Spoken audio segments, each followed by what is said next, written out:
Alam niyo kung bakit? Alam niyo kung bakit, mga kababayan? Speaking of Raffy Tulfo, mamaya natin pag-usapan yung topic natin about kay Shigong. ICC already scrutinized their respective claims. Si Mr. Las Cañas nakuha na ng ICC. Now, he was given, in fact, a partial immunity. That was reported, that he was given a limited immunity. Now, si Mr. Matabato ay nakaalis rin, just like Las Cañas, who left earlier, sometime in 2019. Now, si Mr. Matabato, alam ko, was able to leave second quarter of last year. Nung una, hindi pa siya ina-access ng ICC. Eventually, they did.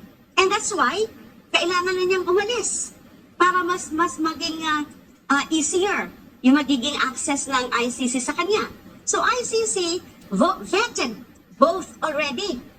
And tinanggap na yung, lalo na yung kay Mr. Las Cañas. I'm not very updated as to Mr. Matabato as to the very status ng kanyang pagiging sa ICC niya. Pero ang alam ko, na-access na rin siya ng ICC.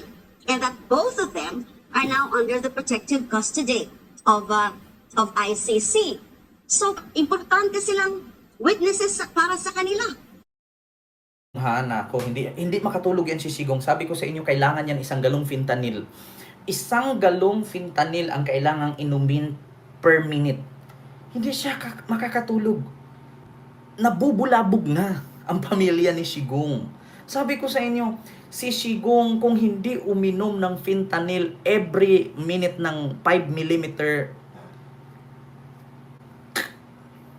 gaganon, tatabingi ang bunganga ni Shigong. Maniwala kay sa akin, nandun na yung isa.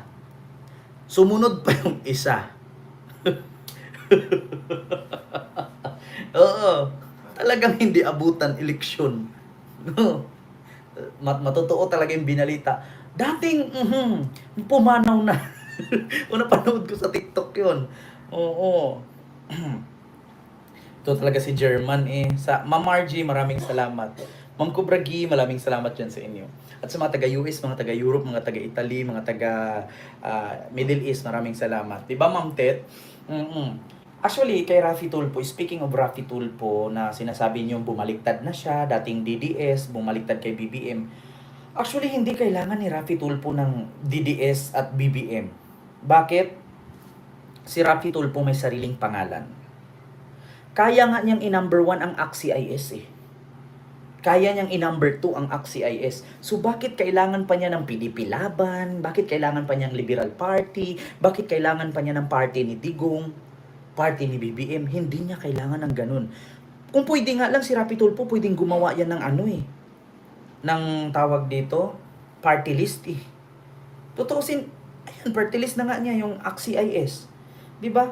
Kung tutuusin, pwede si Raffy Tulfo magtayo. Bakit? Silang magkakapatid may pangalan na. Hindi nila kailangan na magtayo ng dinastiya sa lugar na to, sa lugar na yan, sa lugar na ganun. Kilala na sila. 'Di ba? Ang dapat dumikit sa mga party list na yan at mga partido na yan. Yun yung mga walang nagawa na sumasapli lang, yung sumasampig lang. Oo, katulad ni Willie Rebillame, ni Epe, sino pa? Yung singer, 'di ba? Di ko makita ang project, sabi ni friend. 'Di ba? Oo. J. Dr. Guzman. J. Dr. Guzman ba yan?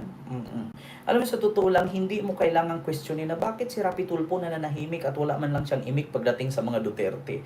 Hindi mo na kailangan i-memorize yan. Hindi mo na kailangan sabihin niya na bumaliktad. Ikaw ba naman ipahiya ni Sarah? Kung naalala nyo sa hearing noon sa DepEd, na, di ba ang sabi ni Raffy Tulfo, Madam Vice President, ang dami po ng mga nakarating sa akin na, di ba pinagbabawal yan sa batas ng Pilipinas according sa Republic Act, tururut, na bawal na mag-solicit, bawal na maghingi pagdating sa Parents Teachers Association, 'di ba? May mga ganun-ganun. Alam mo ang sabi ni Pusit, alam mo sa totoo lang Mr. Senator, ah, kaysa marami kang kuda, no? Para may silbi ka, gawin mo na lang batas 'yan. Kasi ikaw bilang senador, mambabatas ka, 'di ba? Kailangan mo gumawa ng batas. Gawin mo na lang batas kaysa kuda ka ng kuda. 'Di ba? Mm. 'Yun ang sinabi, 'yun ang sinabi ni Pusit. Kaya ngayon, pagka next hearing, aba, si Raffy Tulfo galit na galit, ang haba ng listahan. Nagdala, naka-photocopy. Akala mo parang nag-shopping lang siya sa grocery. Tapos ang haba ng resibo. Oo. Ngayon, pagka basa ni Tulfo, ito po yung sinabi mo sa akin, Madam Vice President, na gawing batas. Paano ko pa gawing batas? Ibatas na nga yan. Ito po yun. So, talaga po bang nag-aral ka bilang abogado? Kasi, bakit kailangan gawin mong batas na bawal magsulisit ang mga eskwelahan, sa mga parents, bawal manghingi ng mga ganito, mga ambag-ambagan. So, nasa batas na yan. Bakit kailangan mong sabihin, gawin mong batas kaysa magkuda ka dyan? Doon napikon si Raffy Tulfo. Doon siya napikon. Kaya nga sabi niya doon sa programa niya, isa din po ako sa 16 million na bumuto kay Digong. 'Di ba? Alam mo sa totoo lang 29, matulog ka na lang gabi na. Hindi ka mananalo dito sa amin, bakit? Marami kami, isa ka lang. 'Di ba? So doon si Tulfo nawala ng gana. Hindi, actually kahit ako kahit sabihin mong loyal ako na supporter sa inyo, pero yung may pangalan ka na senador ako, nandito tayo para pag-usapan yung para sa bayan, tapos insultuhin mo kung ganyan. Sa tingin mo kakampi pa ako sa'yo pagkatapos mo kung pa-insultuhin? Samantalang yung lulo nga niya, yung ginagawa nila ngayon ni Sigong at ni Saramaw, paghihiganti yan. Kung ano ang nangyari sa ninuno nila. Yung tatay ni Sigong at lolo ni Saramaw na namatay dahil sa heart failure na hindi sinuportahan ng tatay ni BBM. 'Di ba? So ang tanong ngayon, yung paghihiganti ba? Paghihiganti naman talagang ginagawa nila Hindi po 'yan para sa bayan yung pinaglalaban nila, paghihiganti. Bakit? Anong rason bakit magalit sila kay Bongbong? Anong rason bakit magalit sila kay Bungit? Sige nga. Anong rason para magalit si Saramaw at si Sigong kay Bungit? Sige nga, paki-explain. Pinatay ba sila? Sinaksak ba sila? Inagawan ba sila? Wala. Sorry na lang kung ang kahilingan kasi ni Saramaw hindi kayang ibigay ni Bungit. Bakit? Sobra-sobra na kasi. Biruin mo yung gagamit ka ng helicopter. Hindi mo naman pwedeng gamitin. May budget ka para sa'yo, ba't gagamit ka ng helicopter para sakyan mo lang pa uwi? Di ba kung tayo Pilipino, normal na Pilipino, naghanap ka ng trabaho. Ngayon, kapag palagi kang late, anong mangyayari sa trabaho mo? Maaapektuhan yung trabaho mo, makaltasan ka, or else tatanggalin ka. Bakit? Lagi kang late. Di ba meron tayong kasabihan sa trabaho na kapag always late, kaltas sa sahod. Pag always late, pangit ang record, may possibility matanggal ka sa trabaho. 'Di ba? So ngayon, sino bang mag-adjust? Yung trabaho, lalapit sa lugar mo o ikaw ang lalapit sa trabaho? So ngayon, alam mo namang taga Mindanao ka at ang trabaho mo'y nasa Luzon, malamang maghanap ka ng bahay sa Luzon para malapit ang trabaho mo. Hindi yung ang Luzon, ang Malacanang papupuntahin mo Mindanao para doon ka mag-duty. 'Di ba? Ang Malacanang ililipat mo sa Mindanao para hindi ka malate, hindi ka mahirapan umuwi. So yun kasi ang kagustuhan nila. Yun lang naman hiling ko Yung hiramin ko yung helicopter para uwi ako sa bahay, sakyan ko papunta pa uwi. Alam mo naman bubutasan ka ng kalaban yan. Helicopter gagamitin mo para lang i-service. Ang helicopter ginagamit yan for emergency purposes. May pupuntahan kang sakuna, may pupuntahan kang naapektado sa baha, apektado sa storm surge, sunog, lindol. Diba? Eh, ang problema kasi, gusto nila, sabi nga niya, hindi naman ako tumatakbong busy eh. Para samahan siya. Tumatakbo ako para matuloy-tuloy yung proyekto. Are you sure?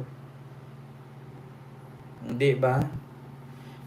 Alam mo sa totoo lang, gok-gok, Jun Pipino, puro kay reklamo na pobre ang Pilipinas. Pobre ang Pilipinas pero may pangload kayo para mag-comment sa akin. Ano bang inunang binili mo? Bigas o yung pangload? Huwag mo sabihin pobre ang Pilipinas. Ikaw, sarili mo ang makapagpayaman sa'yo, hindi ang gobyerno. Bakit? Ang gobyerno nagsisikap din yan para yumaman sila. Tignan mo si Sara Mau. Nagsikap para may confidential fund. Diba? Sa tingin mo, papasok sa politika yan kung hindi sila kikita? What the heck? Diba? Ganun lang. Huwag mong sisihin ang gobyerno at pamumuno ni Pangulong Bongbong Marcos ngayon na naghirap ka. Bakit? Magtrabaho ka. Diba? Magtrabaho ka. Oo, Ma'am Jessica, mag-iingat po talaga ako palagi sa Davao. Alam niyo kung bakit? Maskin taga Davao ako. 'Di ba? Ako na mismo nagsabi, mag-amping gyud ko diri sige ba. Di gyud ko masugot nga daog-daugon ta. Wala pa taga Mindanao nga Talawan. Kaya taga Davao mag-amping ta. Amping na taga Davao kay balo man po ko gaga. Sige-sige biya kong tuyok-tuyok. Di ba? Tagalogin ko na, mahirap di ba? Alam mo sa totoo lang gok-gok, di ba? Taga Davao ka gok-gok, ug taga Davao ka, ako na mag-istorya mismo sa imuha. Sino ba ang dapat mong sisihin? Yung mayor o sarili mo? Alam mo na ang mayor walang ginawa, aasa ka pa. Magsikap ka. Di ba? Istoryahe. Ganun lang kasimple yan. So speaking of Sigong. Dalawang witness na ang lumipad sa ICC. So may possibility kaya na si Laila de Lima tumulong para makalipad si Edgar Matubato? May tanong ko lang sa inyo. Boss Jimar Vlog, may galap shoutout. Nga naman ko magsikap na may akap. May akap pala eh. Alam mo, ito speaking of akap, gok ha. Speaking of akap, or porpoise, kasi hindi masyadong kilala yung akap eh. Porpoise na lang. Alam niyo sa totoo lang, hindi naman ako against sa porpoise. Pero alam niyo kung bakit? Kadalasan kasi sa mga miyembro sa porpoise naging tamad. 'Di ba? Kadalasan sa mga umaasa sa porpoise, sa akap, sa ano pa yung isa, naging tamad. Bakit? Hindi na sila nagtatrabaho, puro na lang pangungutang. Tapos sabihin, utang ako ngayon, next month bayad. Bakit? Kasi makakatanggap ako ng porpoise. Makakatanggap ako ng akap. 'Di ba? Just try to think of it or just try to imagine. Halos naging tamad. Meron akong kakilala dati, uso pa yung porpoise. Sa mga hindi po nakakaalam ha, yung porpoise na may kinukubra yung mga magulang na porpoise, akda po yan ni Laila de Lima. Ha? Paalala lang, si Laila de Lima po ang gumawa ng batas na yan na bigyan ng pondo ang mga Pilipinong mahihirap. Porpoise. Kay Laila de Lima po yan. Alam nyo ba sa totoo lang, nung administrasyon ni Digong, halos lahat ng liberal party senador ang may gawang batas. Pero sa side ni Digong, nga,